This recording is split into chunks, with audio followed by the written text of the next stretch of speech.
안녕하세요. 호치민시한 국제학교 10방의 학생 여러분들.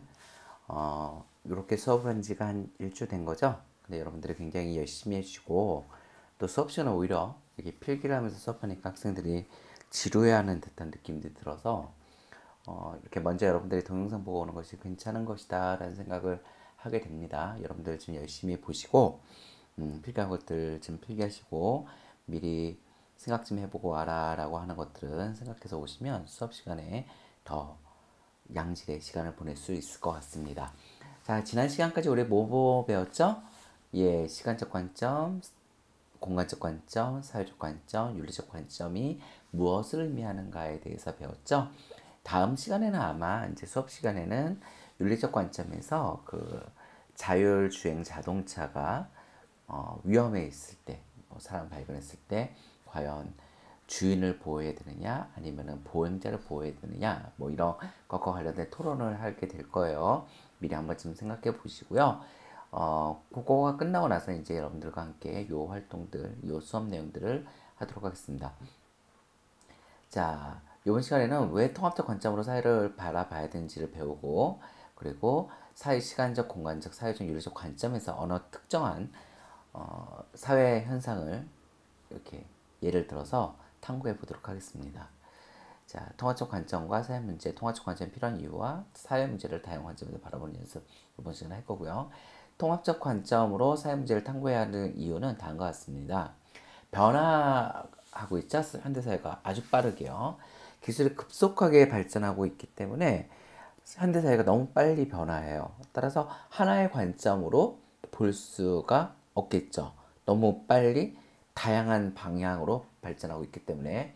그리고 학문 분야가 세분화되는 경향이 나타나고 있어요. 무슨 얘기냐면은 예를 들어서 의학이다 그러면은 의학이 하나만 있는 것이 아니라 안과, 이비인후과, 피부과, 비뇨기과, 뭐 기타 등등 이렇게 많이 있겠죠. 정형외과 이렇게 많이 있겠죠.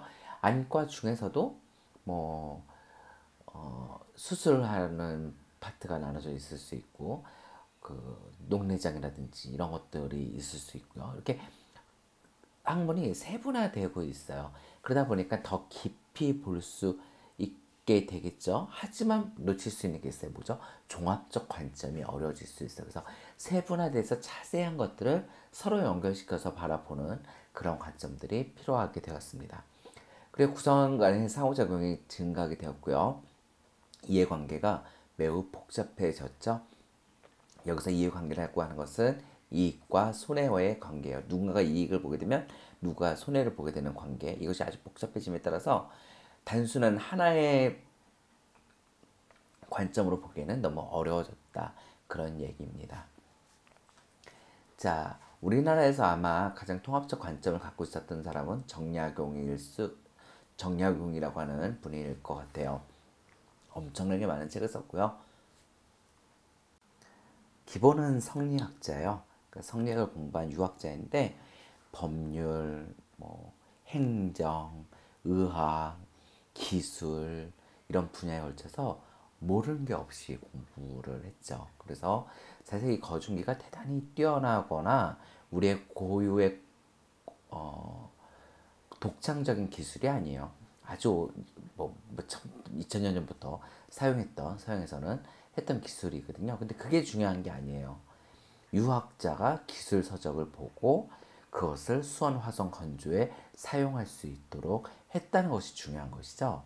뭐 이 기술을 정약용이 천재라서 만들었다 이게 중요한 거라기보다는요. 그래서 여러분들도 문과, 이과 또 나는 정치는 재밌었는데 법은 잘 모르겠어요. 이런 말들이 사실상 그렇게 의미 있는 것은 아니에요. 여러분들이 문과를 지망하더라도 과학을 잘 알으시고 수학에 관심이 많다 하더라도 인문학적인 사고를 할 수 있도록 여러분 통합적 관점을 가지시기 바랍니다.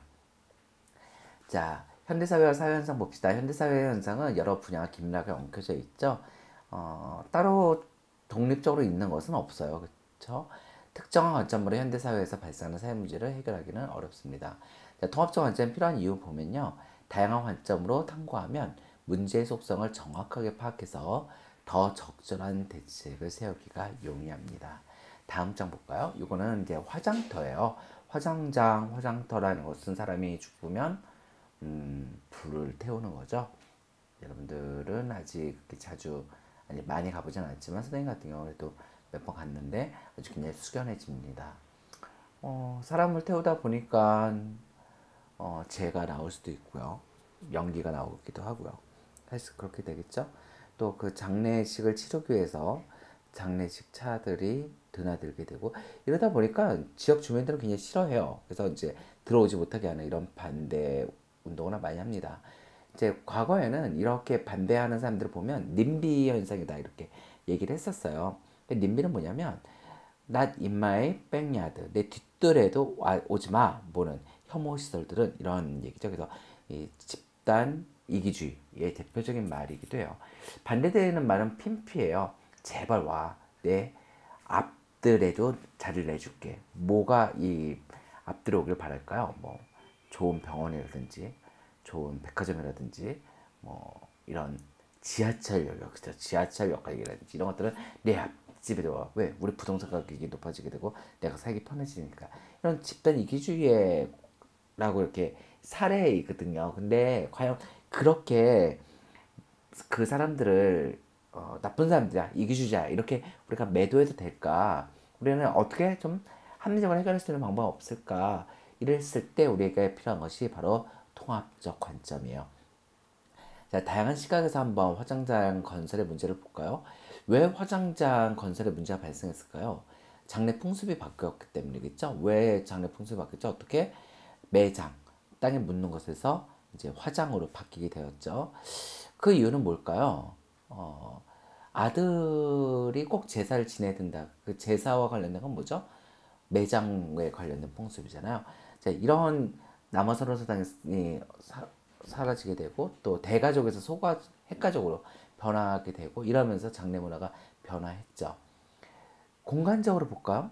화장자를 건설할 때 최적의 입지가 뭘까요? 화장장에 건설하고 나서 그 연기라든지 재가 지역 주민들에게 이렇게 영향을 미치지 않는 그런 적절하게 떨어졌으면서도 또 장례식을 치를 분들이 편하게 다가갈 수 있는 아주 멀지 않은 그런 곳, 그렇죠? 그 지역 또한 바람이라든지 이런 것들도 좀 적절한 그런 곳이 좋겠죠. 화장장 건립이 미친 지역 공간에 미친 영향은 아무래도 좀 좋지 않은 부분들이 많이 있겠죠. 매일 지역 그 장례식장 차가 연구차가 지나가는 것을 봐야 되기 때문에 지역 주민들에겐 그리 좋은 것은 아닐 거예요. 반면에 그 장례를 치르는 분들을 대상으로 한 서비스업 이런 것들은 발전할 수 있겠죠. 자, 사회적인 관점에서 봤을 때는 저 사람 나쁜 사람들이야 그냥 밀어붙여 이렇게 해야 될 거 아니겠죠. 어떻게 그 화장장을 건설하기 위한 사회적으로 합의할 수 있는 방법. 그 중에 제일 대표적인 게 뭘까요? 보상을 해주는 방법들이겠죠. 그들을 설득해 나가고 그러기 위해서는 법과 제도를 잘 만들어야 될 테고요. 윤리적인 관점은 없을까요? 무조건 반대하거나 그 반대하는 사람들을 무조건 비난하는 것이 아니라 사회가 시간적 관점을 봤을 때 필연적으로 바뀌어야 되니까 어딘가는 있어야 되니까 공간적 관점을 봤을 때 지역 주민의 피해는 최소화시키고 장례를 치르는 분들의 편의는 높이고 이러기 위해서 우리는 좀 열린 마음을 갖고 이야기해 볼 필요가 있겠죠. 또 화장장 건설에 따른 윤리적인 문제, 환경 파괴 문제라든지 이런 것들에 대해서 좀 고민해 봐야 될 것 같습니다.